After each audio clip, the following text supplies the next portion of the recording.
네, 경제 소식을 빠르고 친절하게 전달해 드립니다. 오늘 굿모닝 경제는 한양대학교 경제금융대학 이정환 교수와 함께하겠습니다. 교수님 어서 오세요. 그렇죠. 자, 먼저 해외 증시 소식부터 짚어보겠습니다. 뉴욕 증시가 대부분 하락 마감을 했는데요. 연준 인사들의 매파적인 발언이 좀 영향을 끼쳤다. 이렇게 분석해 볼 수 있나요? 예, 사실 하루 전에 파월 의장이 발언을 했을 때 예. 상품 부분의 인플레이션은 조금 감소되는 것 같다라는 이야기를 하면서 그렇지만 여전히 인플레이션 압력이 크기 때문에 기준금리 높게 가겠다라고 이야기했는데 사실 어제 장이라고 이야기하죠. 어제 장에는 상품 부분의 가격 하락에 집중을 하면서 가격이 올랐습니다. 근데 오늘 밤 사이에 장을 보면은 이어서 이제 연준 인사들 특히나 뭐 미국 뉴욕 연방준비은행의 총재 윌리엄스 총재라든지 이런 분들이 아직은 인플레이션 압력이 줄어들었다고 얘기하기는 시기상조다.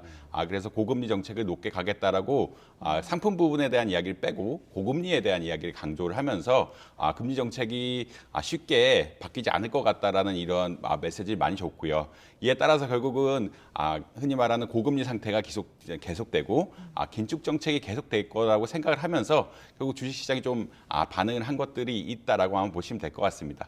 또 지금 사실 최근이 실적 발표 시즌인데 실적 발표 시즌에 몇몇 회사들 또 뭐 치폴레 같은 회사들이라든지 이런 여러 회사들이 실적이 조금 안 좋으면서 결국은 뭐 주가 하락을 같이 유도한 이런 경향이 있다라고 아마 보시면 될 것 같습니다. 결국은 사실 어제 그러니까 하루 전에 이제 연준 의장의 발언이 이제 재해석되고 그다음 실적 발표, 그러니까 부진한 실적 발표들과 약간 결합이 되면서 어제 약간 주가 하락하는 이런 양상을 보였다라고 이해하시면 될 것 같습니다. 네.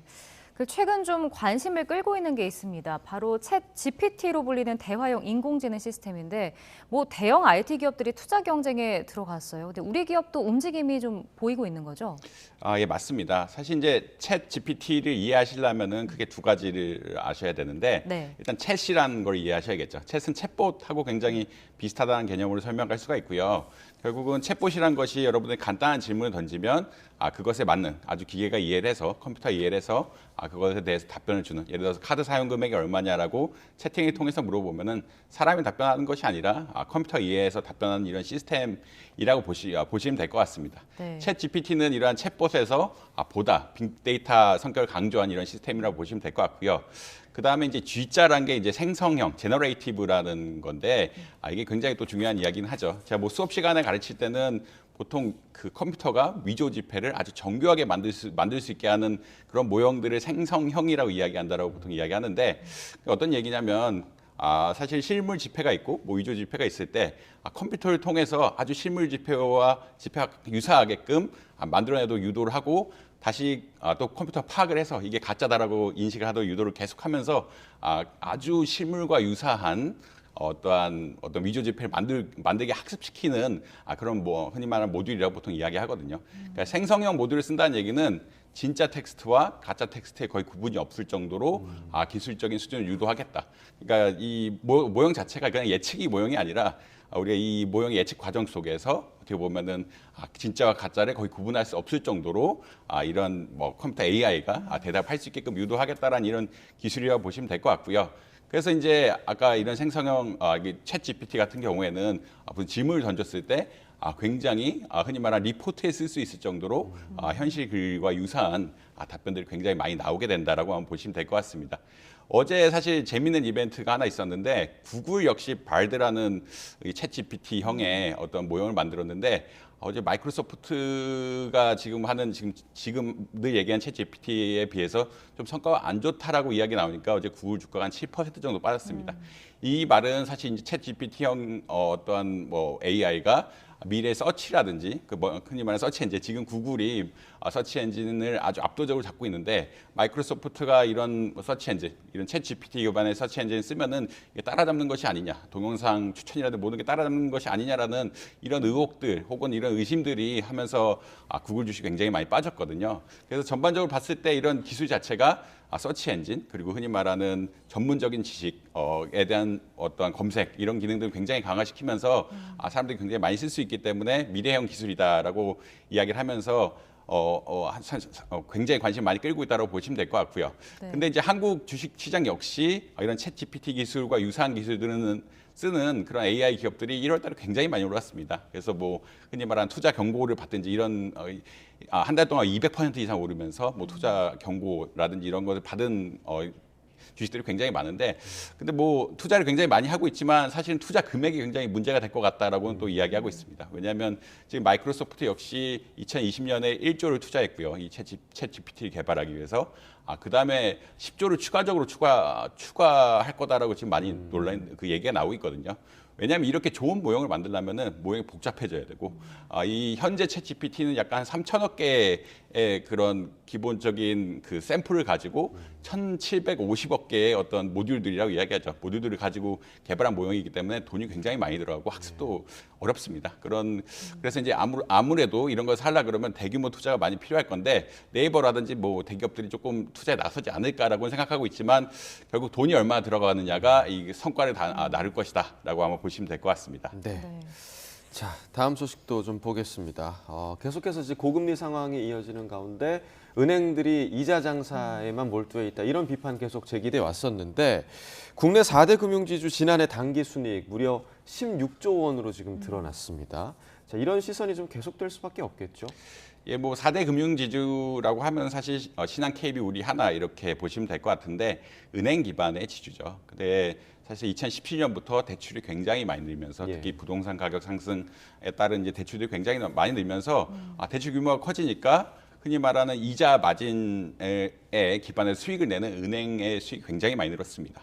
그렇다는 얘기는 결국은 이러한 시중은행들이, 뭐 사람들의 비판은 시중은행들이 이자 장사만 해서 미래에 대한 투자는 별로 안 하고 부동산 담보 대출 같은 것들, 흔히 쉽게 돈을 벌 수 있는 것에 대해서 예금금리야 대출금리의 차이 이용해서 너무 이게 쉽게 돈을 버는 것이 아니냐라는 사실 계속 이런 논의가 나오고 있는 상황이고, 뭐 금융감독원이나 이런 데서 사실 공공성을 좀 강화해야 된다라는 그런 계속 메시지를 던지고 있거든요.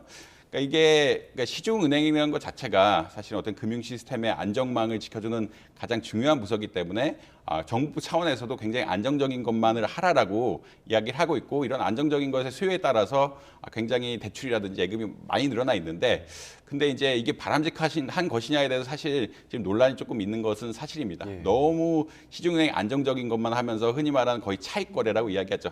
노력 대비 돈을 너무 많이 버는 것이 아니냐라는 계속 이런 논란이 나오면서 이것을 어떻게 보면 은행의 미래지향적 기능을 더 강화해야 된다라는 논의도 나오고 있는 상황이라 좀 지켜봐야 될 상황이라고 보시면 될 것 같습니다. 그래서 요약적으로 말씀드리면 대출 규모가 워낙 많이 늘었고, 시중은행은 굉장히 안정적인 것만 대출하기 때문에 이자 마진을 통한 수익 창출이 많았다라고 볼 수 있을 것 같고요.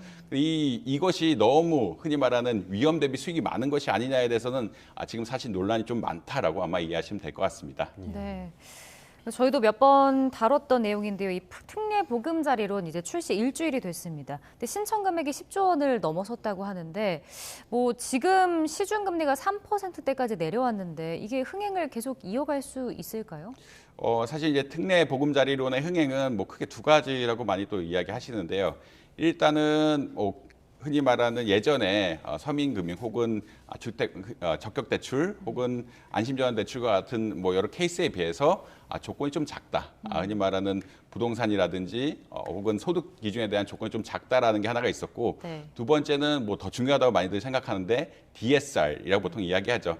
자기 소득이 원리금, 대출의 원리금을 상환했을 때 얼마나 정도 이상 가야 된다는 이런 기준들이 있는데, 이 기준이 없었다는 측면에서 흥행이 좀 잘 되고 있다라고 많이 이야기를 하고 있습니다. 근데 이제 사실은 최근 은행 금리가 낮아지면서 왜 이런 현상이 벌어지냐면, 결국은 은행의 고정금리가 가장 중요할 텐데, 이런 주택담보대출 같은 경우에는 지금 시장의 기대가 인플레이션 좀 낮아질 거라고 생각하고, 이에 따라 장기물 위주로 금리가 좀 떨어지고 있기 때문에 은행의 금리가 좀 떨어지고 있는 상황이거든요. 이런 것들이 좀 반영이 되면서 사실 경쟁 관계를 했을 때 이게 특례 보금자리론이 계속 나갈 것이냐에 대한 사실 조금 의문이 드는 건 사실입니다. 이러한 시장 상황을 반영을 해서 특례 보금자리론 자체도 금리를 조금 더 낮출 가능성이 있다라고 지금 이야기를 하고 있고요. 아무래도 특례 보금자리론이란 게 기존에 조금 고금리를 빌렸던 분들이나 혹은 신규로 집을 사는 분에게 좀 혜택을 주기 위한 것이라 결국은 상대적인 어떤 경쟁 관계를 유지하게끔 제도로 아마 계속 개선해 나가지 않을까, 이렇게 평가하고 있습니다. 네. 자, 마지막으로 국내 그 아이폰 이용자들이 좀 기다려왔던 소식이 아닐까 생각이 드는데, 애플페이가 이제 국내 상륙을 본격 선언하고 다음 달 출시가 유력합니다. 업계에 미칠 영향도 좀 크겠죠? 일단은 뭐 직격탄이 맞을 때는 아마 카드 업계라고 네. 이야기를 하고 있고요. 아무래도 이 현대카드가 애플페이를 주도를 하면서 현대카드의 지배력이라고 하죠. 지배력이라는 시장 지배력, 혹은 시장 지분이 좀 높아지지 않을까라고 많이 이야기를 하고 있습니다.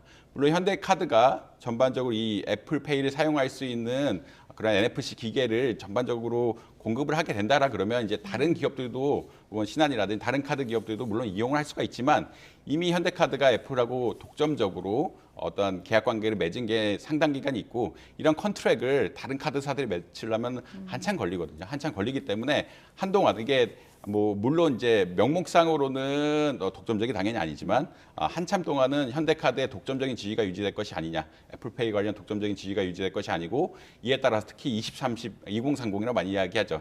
2030 세대들이 현대카드를 많이 쓰게 될 것이 아니냐라는 그런 평가들이 좀 나오고 있습니다. 아무래도 애플폰, 그러니까 아이폰 같은 것들 사용자들이 2030이 집중돼 있고 2030들이 지금 잡으면 향후 40년 동안 계속 현대카드를 쓸 가능성이 있기 때문에 굉장히 현대카드에 적극적으로 나가고 있다라고 아마 이해하시면 될 것 같고요.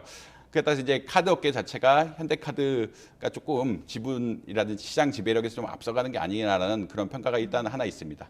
두 번째로 이제 결국은 아이폰하고 다른 안드로이드 폰 계열의 어떤 경쟁이라고 볼 수 있는데 한국은 사실 삼성페이 때문에 안드로이드 그런 전화기를 많이 쓴다는 분도 많이 있거든요. 근데 이제 애플페이가 활성화되면은 결국 삼성페이 대신에 애플페이를 쓸 수가 있고 애플페이를 쓰게 되면은 특히나 이제 젊은 층들이 아무래도 이제 더 많이 안드로이드 폰보다는 아이폰으로 옮겨가면서 이런 휴대폰 시장의 어떤 변화 역시 예측되고 있다라고 보시면 될 것 같습니다. 네.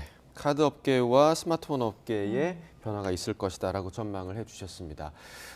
한양대학교 이정환 교수와 경제 이야기 나눠봤습니다. 고맙습니다. 고맙습니다.